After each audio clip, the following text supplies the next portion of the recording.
Joseph bien-aimé, comme je l'ai dit au début de cette célébration eucharistique, c'est le troisième dimanche de l'Avent, le dimanche de la joie, dimanche communément appelé dimanche de la vérité. Que devons-nous faire? C'est cette question que nous tous nous posons. Et c'est également cette question que les foules qui écoutaient la prédication de Jean-Baptiste lui demandaient.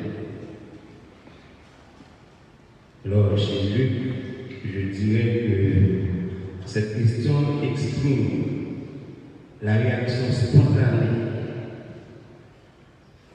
des nouveaux convertis. La conversion implique en effet un changement de vie. Jean prêche à partir de ce que nous raconte Luc que si le changement définitif du monde est proche, chacun doit commencer à changer sa propre vie. Et comment cela va-t-il se faire? Par le partage. Le partage, c'est un des thèmes favoris de Luc. Donc il faut collaborer pour supprimer les injustices et la violence. Sans une collaboration, il ne peut y avoir cette connexion, je dirais, chez l'être humain.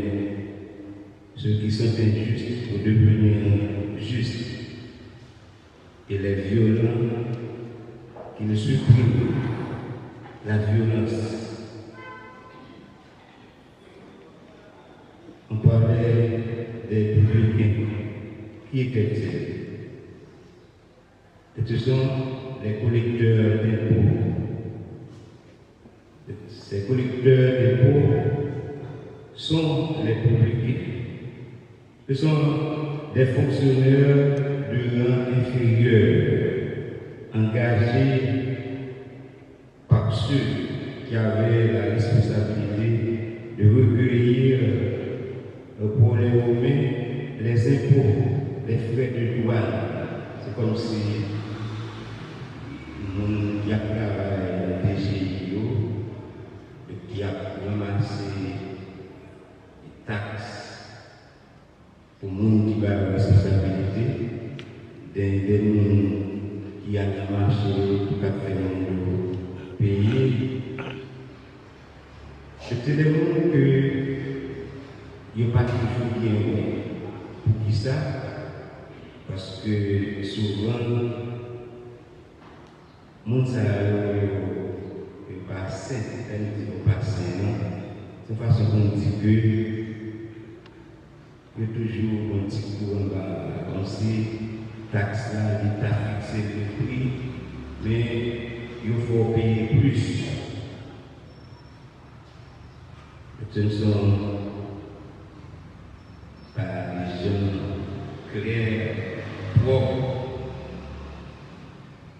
et qui sont le plus souvent impitoyables dans leur travail. Donc ces gens facilement exigeaient plus que ce qui est dû. Voilà pourquoi souvent on méprisait parce qu'on sentit c'est comme si c'était des pécheurs qui engagent par l'école chrétienne, mais l'autre monde, les considérés comme volés, c'est ça qui est arrivé. Donc ce dernier terme désignait ceux qui, comme les prostituées, nous consacrons déjà, ne vivaient pas selon la loi de Dieu, ainsi que les gens qui exerçaient le métier où il était facile de s'adonner à la malhonnêteté ou d'enfreindre la loi. On va y quotidien Jésus, et souvent il y a des métiers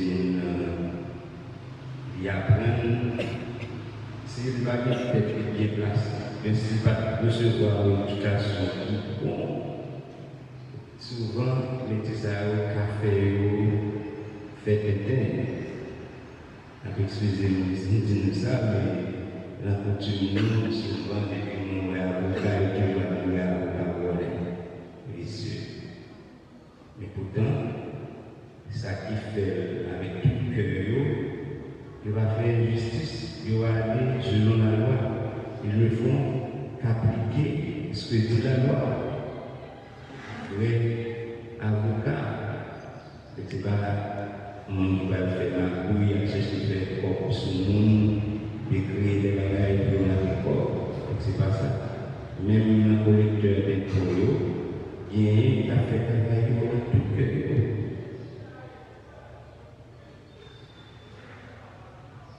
Ça peut faire nous réfléchir pour nous-mêmes qui apprenons nos métiers, pour nous faire avec tout le cœur, pour nous connaître dans tout ça la fait, et puis pour nous appliquer la loi.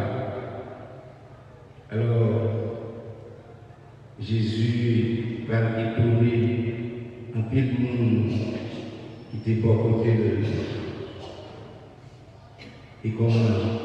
Parce que Jésus a mangé avec publicain. Or, pour eux-mêmes, publicain, c'est pécheur. Publicain, c'est tout ça qui n'est pas bon. C'est comme ça que vous êtes. Parce que chaque côté, il y a une culture pareille. Nous-mêmes, nous avons des gens qui organisent pour nous vivre dans la communauté de notre famille.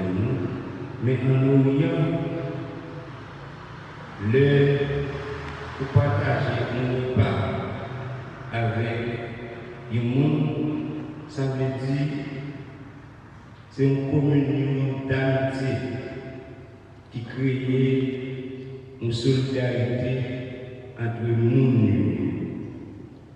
C'est peut-être ça, Jésus a mangé avec le publicain, partisans du monde qui était proche de nous, pas comprendre. C'est parce que Jésus est venu pour mettre la paix dans le monde, il est venu pour unir, il n'est pas venu pour diviser, mais pour mettre le monde ensemble. Jésus n'est pas venu pour le critiquer de manière négative, mais plutôt ouvert les yeux pour le monde capable de qui côté yoye et qui côté qui bon. Les manger avec le publicain, nous voyons que les gens publicains deviennent étonnés tout pour voir que Jésus, qui sans tâche, sans péché, pas fait sa qui doit, même si t'as avec nous. Nous avons touché que nous voyons que j'ai entendu là, il n'est pas capable de vivre comme ça encore. Donc c'est Luc matin, dans l'évangile, il présente nous Jean-Baptiste, qui est d'abord un prédicateur qui parcourt toute la région du Jourdain. Donc ce Jean-Baptiste administre un baptême qui appelle à la conversion. Ça va nous connaître, parce que nous sommes fidèles pour la cathédrale là, nous connaissons Saint Jean-Baptiste comme prophète. Il était à baptiser les baptêmes de la c'est un baptême pour nous être capable de changer, pour nous venir tourner, nous l'autre monde. Jean-Paul II là, lui-même livré.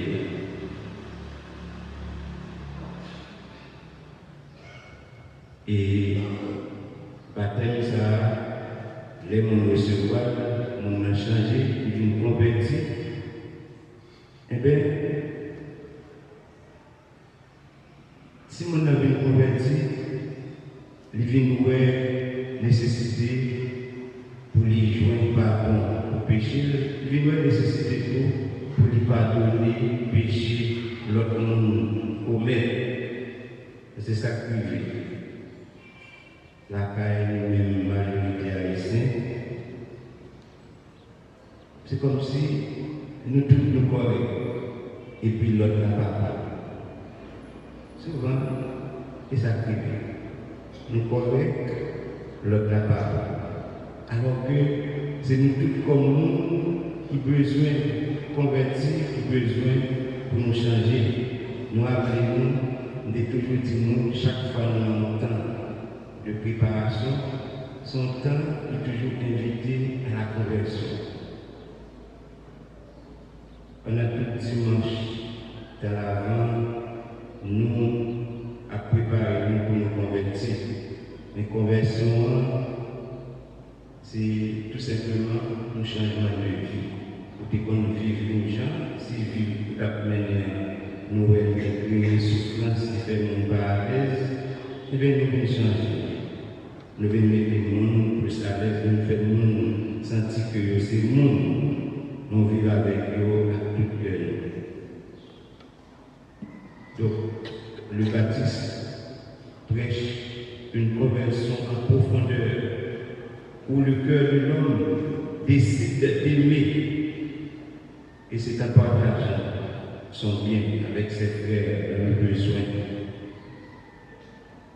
de respecter la justice en n'exigeant pas plus que les impôts vraiment dus et en se contentant de son salaire. Ce n'est pas pour cette raison nous l'époque Noël et un pile partage parce que dans ça invité nous pour convertir, pour changer, et des gens qui ont emmagasiné, qui ont une nécessité pour partager. Donc chaque petit geste qui est capable de poser, est important dans Dieu, quand Dieu va mettre là, et Jésus lui a apprécié. La question que tout le monde a posée, que devons-nous faire, qui ça nous peut faire, et Jean-Baptiste lui répond à la question ça. Et comment, c'est en décrivant l'œuvre de la personne de Jésus. Celui-ci versera l'Esprit Saint qui transforme et sauve les hommes. Il jugera dans le feu. Donc ce sauveur et juge appartient à un autre ordre que celui où se situe le baptiste. Sa puissance ne peut être que divine. C'est ça Jean-Baptiste a dit.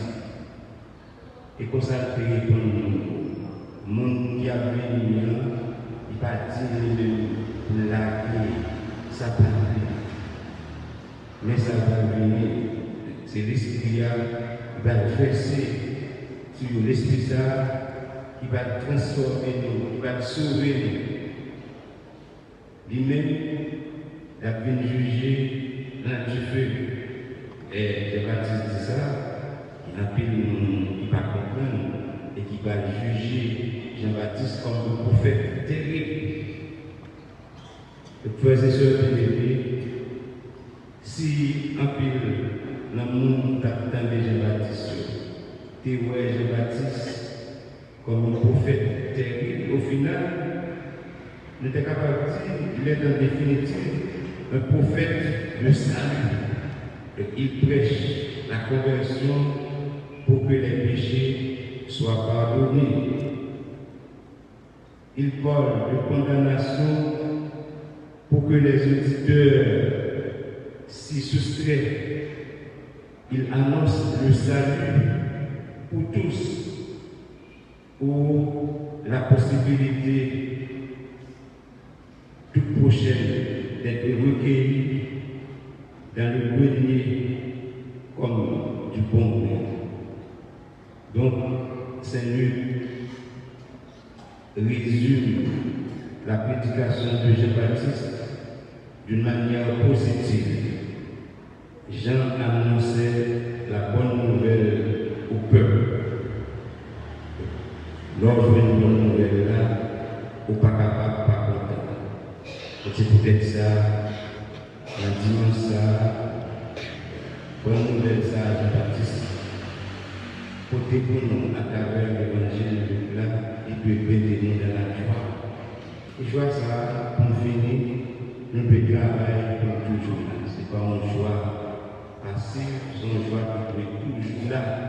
Et peut-être ça nous toujours dit, nous pouvons même la funéraille, ça a toujours répété, en toutes circonstances, bon Dieu, tu l'as dit que tu es toujours content. Et c'est peut-être ça, nous pas plus triste comme chrétien, même si la n'est pas bon pour nous, nous pas fait ce que nous faisons, nous avons toujours fait figure nous belle, parce que nous sommes petits bons Dieu. L'issue, c'est vrai, mais il y a des efforts que nous avons fait. Il faut nous faire tout effort pour nous faire nous contents, sur toute faute. Pour capable une blague, pour faire que le content. Si vous avez un partager avec lui, pour faire que le content. Chaque fois que vous parlez à un monde, faites tout effort pour ne pas faire le monde fâché. Nous pas nous coller. Et si ça arrive, pour faire une bagaille qui fait que il a colère, pour qu'il courage, pour présenter excuse. Et là, on agit comme ça, pour pouvoir faire pour Dieu plaisir, et puis c'est le ça ou même tout, pour faire du plaisir, parce que tu es content, pour pas bien rien, qui a dérangé au mental. À un moment donné, mon Dieu de mettre là. Matin, avec son lieu, pour l'esprit là, pour l'esprit ça guider nous, pour parole nous entendre, toucher cœur, pour faire nous changer, pour nous convertir, pour côté nous passer, nous gagner cœur content, nous mettre la vie. Que bon Dieu bénisse nous, même si ce n'est pas par petit là, à Christ. Amen.